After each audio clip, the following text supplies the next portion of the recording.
What's going on, everybody? Today we've got, you know this guy. If you know Toyota, you definitely know John, TRD John in the house. John, guys? we finally get to meet. I met you in Chicago a long time ago, and you were like, I got to go somewhere. Very briefly. Our mutual friend introduced us, and then he had to dart, and for some reason our paths never crossed. But you're at the AlphaRex booth. You've got your 4Runner out here, dude, and I've been drilling over this thing online because all the stuff you're doing to it looks amazing. Flat on this paint, I have to say. Flat. Who did the was it Expel that did this? So Expel's their stealth film. Okay. So went with kind of a matte look to be a little bit different on it. But the only one I've seen out here so far. Yeah. Looks good, man.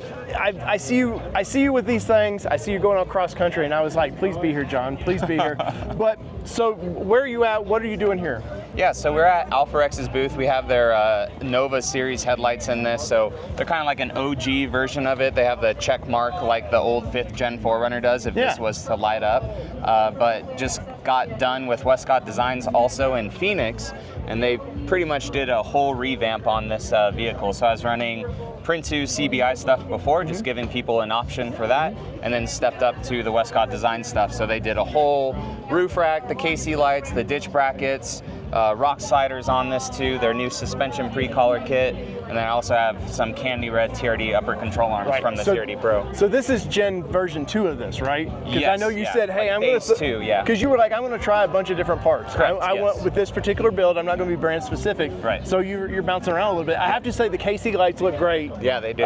Wind noise, how's that? Honestly, not bad at all. I thought it was going to be absolutely horrible, but 75, 80 miles an hour, there is obviously some whistle and hum, but it is nowhere near as bad as I thought it was going to be. And of course, we're in the home of KC. Right. You can't go wrong not being right the home here of in KC. Flagstaff, they're big old booths right over there. Yeah.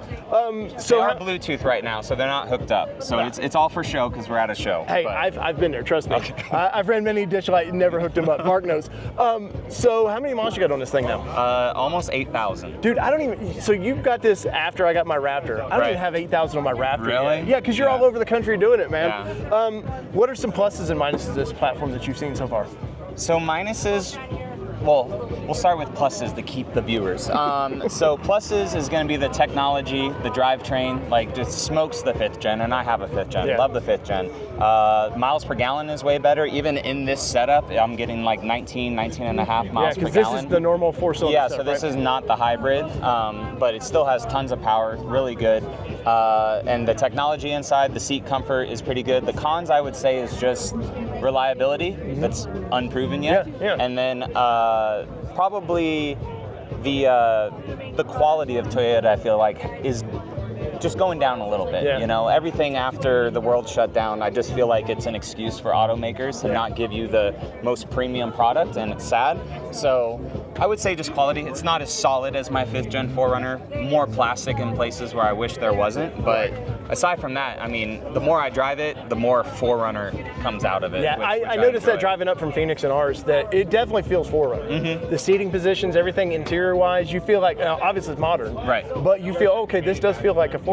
Softer ride than the Tacoma and stuff too, So besides KC, you said you're with Westcott Designs, you put some of their parts on this. Rockvales I've seen. What else have they done on this one? So they did molly panels in the back. So they did their molly panels back here. Jeff, of course, is very OCD and wants things to look cool, so he did the inlays with the Toyota Heritage right there. That looks great. We got, of course, signature bottle openers from Westcott Designs too, and then we put a Widow Ladder in the back. Well, you gotta have a Widow Ladder. Widow Ladder to climb up on the vehicle. So all, you know, made in America. Westcott Designs absolutely loves all that. It's like super solid of a ladder too. I mean, you could just move this whole vehicle. Nice and lightweight. The automatic hitch still works, or hatch still works. So yeah, so no liftgate issues at all. Yeah, no, none at all. It works really good. So they made this more lightweight than their last one, kind of doubled up here. Yeah, you get, and they cut all that out there. Yeah, it's definitely like double up for string. But yeah, it's still going to be pretty light.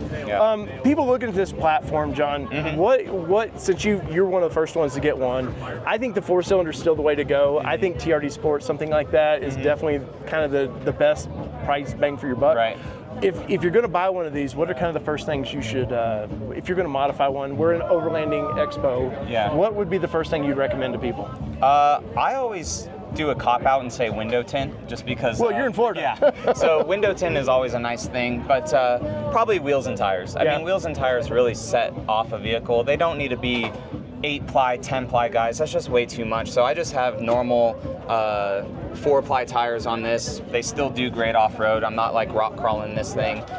Maybe some side steps too. The ones that Toyota offers aren't the best. Yeah, in our limited right now, it's got the like for a big guy like Mark filming this, they don't work out. Yeah, no. They don't work out. So I mean, that's just some stuff. But my biggest thing is just like build it as you need it. Obviously, mine is way too flashy right now for this expo, right? Yeah. You know, partnerships with KC and all that stuff. But I'm a very OEM plus person. Yeah. I like it to stay somewhat stock and don't ruin the ride too much, you know? Well, so like I always say tires, because grip is king. Yep. If you're getting slippage in stock form, you're still not going anywhere. They do finally offer Falcons with these, which they're pretty decent, but these well, I know you're a Nitto guy. I like Nittos a lot. Yeah, they are pretty good. And these ones are super quiet, like no difference, honestly. So what are we running on the side? So these are their the sliders, or no, the tires. The tires. They're new G3s. So these are actually 3 peak season tires. So they're new Terra Grappler G3s.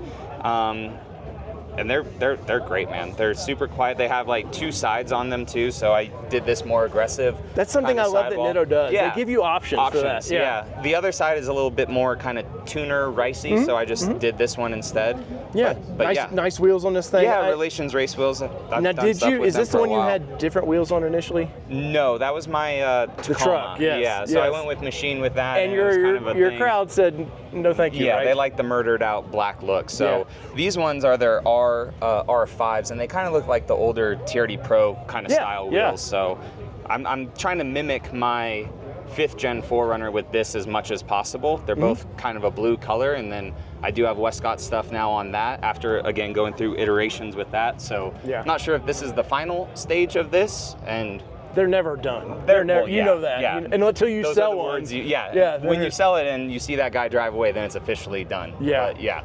Yeah. I mean, this thing looks great. Obviously, it. I know you interior-wise. We're not going to open this up, but you've done some last fit stuff in there. Yep. Kind of anything in the interior you would recommend for new buyers? The screen protect stuff is good on the panels. Yeah, because it's a big monitor. Oh, huge monitor, and then like your little fingers and stuff, it just eliminates the fingerprints. I have the anti-glare one, which is nice too for sunny places like this. Yeah, floor mats, because the carpet floor mats that Toyota provides, they don't cover crap. And that's really it, man. I mean, the interiors of these are pretty dialed. You don't need to really upgrade stuff. I did upgrade the speakers, like with a inline amp. That helps out, but I mean, you know, it's not needed. It's just nice to have. Some people like tunes. Some people like tunes. Oh yeah, for sure. Yeah. Any chance of front bumpers, anything down the road? Maybe a low pro one. A lot of people are trying to figure out this whole double mustache thing on the 4Runner. Yes. It is growing on people, especially as we start to see these vehicles built up.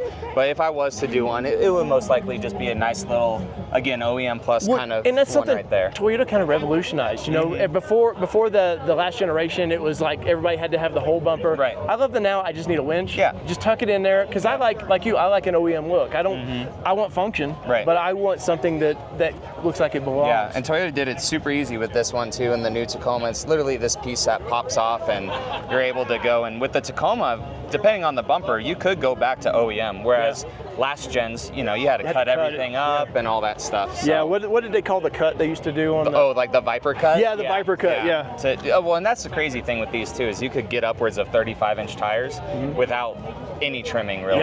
Just depending on offset and if you do a little bit of a lift. So. Yeah, I'm definitely curious to see what the next quarter on sales of these are going to do, because the first quarter's been a little shaky. Obviously, the economy's been a little shaky too. Right. Doesn't help it. But guys, do not be scared of the 4-cylinder. I'm telling you, I've driven the 4-cylinder. It's a good engine option. You know, this guy would be honest and tell you, hey, whether it's good or bad, which is why you like his channel. So John, any last words on what you've got going on here? No, I appreciate you stopping by, working in the back and wanting to do a quick review for your people. We need to get on a live stream again. Yes, 100%. And I was just walking around, I was like, I know this truck. And I knew John was going to be out here, and I was just walking around, and there you were, actually working. So, John, I appreciate you, the little walk around on this thing, guys. Thanks, clearly, TRD John. And you're not just doing Toyota. I've seen on the channel recently some other brands. Yeah. We got to get you over to the Ford angle a little bit. I mean, I wouldn't mind a Raptor. Like, it's either Raptor or RHO, but a lot of people said RHO, maybe because it's new. It's new, I don't know. yeah. But if I said, okay, Raptor R, then I'm sure it would have been, okay, let's do that. But that's, we need more money. That's for right. that. So whether it be two-wheel drive, four-wheel drive, it does not matter what you drive unless you're at Expo. And then it'll be four-wheel drive and lots of parts on it. It's been your All Terrain Nation. I'm your host, David Wood, and we're out. Peace.